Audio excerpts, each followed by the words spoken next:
नमस्कार दोस्तों, आपका स्वागत है आर्ट ज्ञान कला में। दोस्तों, इस वीडियो में आपको कलमे जुथू, ये कलमे जुथू शब्द अगर आप नहीं सुने हैं तो सुन लीजिए। कलमे जुथू क्या है, इसके बारे में, कमले जुथू का क्या महत्व है, कमले जुथू कहाँ क्या उसका उपयोग होता है, सब चीज़ के बारे में बताऊंगा। कमले जुथू के बारे में बताऊंगा। अब कलमे जुथू जो है, ये कलमे जुथू केरल की एक कला है। कलमे जुथू केरल की एक कला है। ये किस प्रकार की कला है, जो जिसे कालम भी कहा जाता है। रंगोली और कोलम आदि जैसे नामों लोगों के लिए अब नए नहीं हैं और न ही घरों और मंदिरों के प्रवेश द्वार पर इनके चित्रांकन की परंपरा ही नहीं है। यानी जैसे हमारे यहाँ चौक पूर्णा या रंगोली बनती है, ठीक उसी तरह कलमे जुथू है, जो कि केरल की एक कला है। ठीक है। और वास्तव में यह हिंदू परिवारों की दिनचर्या का एक बड़ा हिस्सा है। घर में देवी देवताओं के स्वागत के लिए देहली और आंगन में रंगोली के कुछ खास डिजाइनों के चित्रण को हिंदू परिवार में बड़ा ही शुभ माना जाता है और ये बनाया जाता है क्या, कलमे जुथू। कहाँ कलमे जुथू कला का एक रूप है, ये कला का एक रूप है, इसलिए मैं इसमें प्रस्तुत किया हूँ, क्योंकि यह कला के एक रूप है। क्या, कलमे जुथू। यह रूप आर्य, द्रविड़ और आदिवासी परंपराओं का बहुत बड़ा सुंदर मिश्रण है। अब इसका अनुष्ठानिक कला के बारे में देख लेते हैं। कलमे जुथू की अनुष्ठानिक कला, तो कलमे जुथू कला का एक विचित्र रूप है जो विशेष रूप से केरल में दिखाई देता है। यह अनिवार्य रूप से एक अनुष्ठानिक कला है। पूछा जाता है ऐसा कि कलमे जुथू किस प्रकार का कला है, तो उसमें ऑप्शन अनेक रहेंगे, उनमें अनुष्ठानिक कला है। इसका प्रचलन केरल के मंदिरों और पावन उपवनों में होता है, जहां फर्श पर माँ काली और भगवान, ये आदि जो अनेक भगवानों के चित्र रहते हैं, उनके सामने बनाया जाता है। कलमे जुथू के स्वरूप कारकों को ध्यान में रखने की आवश्यकता होती है, जैसे कि मंदिर अथवा पावन उपवन के मुख्य देवता कलमे जुथू के अनुष्ठान का धार्मिक प्रयोजन और इसे संपन्न करने वाली एक जाति है, एक जाति प्रचलन है। प्रत्येक मामलों में इसका कला के नियमों का कठोरता से पालन करना होता है और नमूनों और सूक्ष्म ब्यौरों, आयामों और रंग आदि की योजनाओं के विषय में भी निर्णय लिया जाता है। अवसरों के अनुसार इसके नमूने काफ़ी भिन्न भिन्न होते हैं, जैसे अलग अलग अवसर पे अलग अलग तरीके से बनाए जाते हैं, परंतु कलाकार द्वारा चुने गए नमूने बिरले ही दिखाई दे जाते हैं। अब रंगों का किस प्रकार से प्रयोग होता है कलमे जुथू में, उसको देखते हैं। तो रंगों का प्रयोग देखते हैं। इस कला के चित्रण में प्राकृतिक रंग, द्रव्यों और चूर्णों का प्रयोग किया जाता है, और मैं इसमें इसी वीडियो में बताऊंगा कि इसमें रंग किस प्रकार से, किस रंग के लिए कौन सा, प्राकृतिक रंग में ही किस प्रकार से कौन रंग का प्रयोग किया जाता है। सामान्यतः इसमें 5 रंगों का प्रयोग किया जाता है। चित्र केवल हाथों से ही बनाया जाता है, ये भी विशेषता है, और उनमें किसी अन्य का प्रयोग नहीं होता। तस्वीर बनाने का कार्य मध्य से शुरू किया जाता है और फिर एक एक खंड तैयार करते हुए इसे बाहर की ओर ले जाया जाता है, माने बीच से शुरू किया जाता है, उसके बाद चारों तरफ से पूरा किया जाता है। चूर्ण को अंगूठे और तर्जनी अंगूठे की, जैसे रंगोली हम में कलर डाल के नीचे जमीन पे बनाते हैं ना, वैसे ही चूर्ण को अंगूठे और तर्जनी अंगुली की मदद से चुटकी में भरकर एक पतली धार बनाकर फर्श पर फैला देते हैं, और बनाए गए चित्रों में सामान्यतः क्रोध अथवा अन्य मनोभावों की अभिव्यक्ति की जाती है।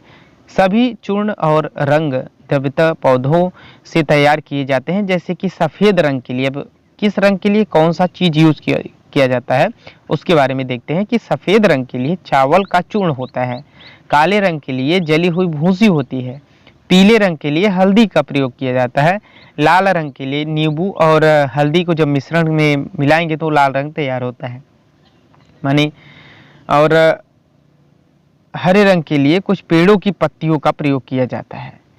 ये रंग जो तैयार होते हैं प्राकृतिक, उनका है। ठीक है। तेल से प्रदीप्त लैम्बो को कुछ खास स्थानों पर रखा जाता है। जैसे कि हम रंगोली बनाते हैं तो बीच में या किनारे किनारे जिस डिजाइन, जैसे भी डिजाइन बनाते हैं उसमें उसको और आकर्षित करने के लिए और अच्छा दिखने के लिए दीपक रख देते हैं और अच्छा लगता है। वैसे ही इसमें भी अलग अलग जगह जैसा आवश्यकता, जैसे डिजाइन में बनाते हैं सेम वही चीज़ है, वैसे भी दीपक रखते हैं, दिया जला के रखते हैं। ठीक है। और कलमी जुथू जो है उसके कलाकार सामान्यतः कुछ समुदायों के सदस्य ही होते हैं, जैसे कि करूप, थपथपाड़ी, नाम्बियार्स, नाम्बियार्स और थियाड़ी यूनिक्स, ये लोग होते हैं। ये जो है केरल के लोग हैं। इन लोगों द्वारा बनाए जाते कलमों की अलग अलग विशेषताएं होती हैं। अब कलमे जुथू जो है उसके वाद्य यंत्र के बारे में हम देखते हैं।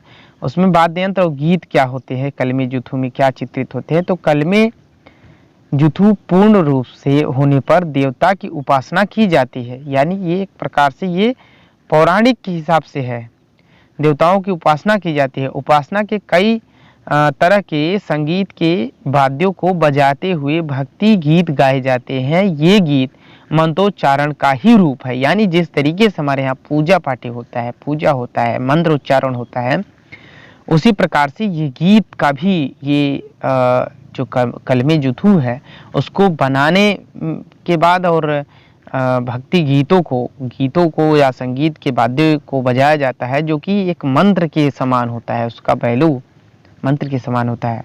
अनुष्ठान स्वयं कलाकारों द्वारा ही पूर्ण किया जाता है। इन गीतों की शैली बहुत भिन्न भिन्न होती है, जिसमें लोक गीत से लेकर शास्त्रीय गीत तक शामिल होते हैं। गीत की आप तो जानते हैं शास्त्रीय गीत का कितना महत्व है। आप सुनेंगे राग दीपक, जो कि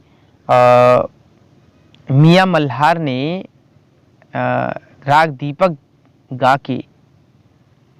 दीपक मियां मल्हार ने गा के अकबर के दरबार में चारों तरफ गर्मी फैला दी थी। लेकिन उसी संगीत के माध्यम से तानसेन जी, जो कि ये किराना घराना के थे और ये मध्य प्रदेश के थे, इंदौर के करीब ऐसा है, तो तानसेन जी जो कि महान संगीतकार थे अकबर के दरबार में, उन्होंने राग मेघ मल्हार गा के उस जो गर्मी थी उसको शांत किए थे। ठीक है।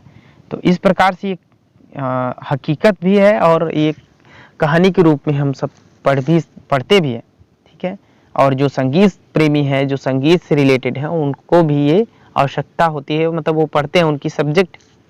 तो ये जानना जरूरी है कि संगीत का बहुत बड़ा महत्व है। गीत की शैली इस बात पर निर्भर करता है कि किस देवता का पूजा की जा रही है और कालम को पूर्ण निर्धारित समय पर बनना शुरू किया जाता है और अनुष्ठान समाप्त होते ही इसे तत्काल मिटा भी दिया जाता है। ये भी है कि नहीं, पूजा समाप्त हो गया तो उसे छोड़ के जाते नहीं, उसे पूरा जो अनुष्ठान समाप्त होता है तो उसे मिटा भी दिया जाता है, उसका महत्व पूर्ण हो जाता है, संपन्न हो जाता है। ठीक है। तो दोस्तों ये रहा कलमे जुथू के बारे में। और कलमे जुथू अगर नहीं जानते होंगे तो मेरे वीडियो के माध्यम से आप जान सकते हैं।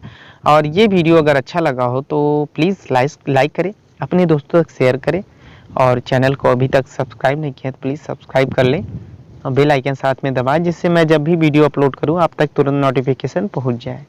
Thank you for watching my video.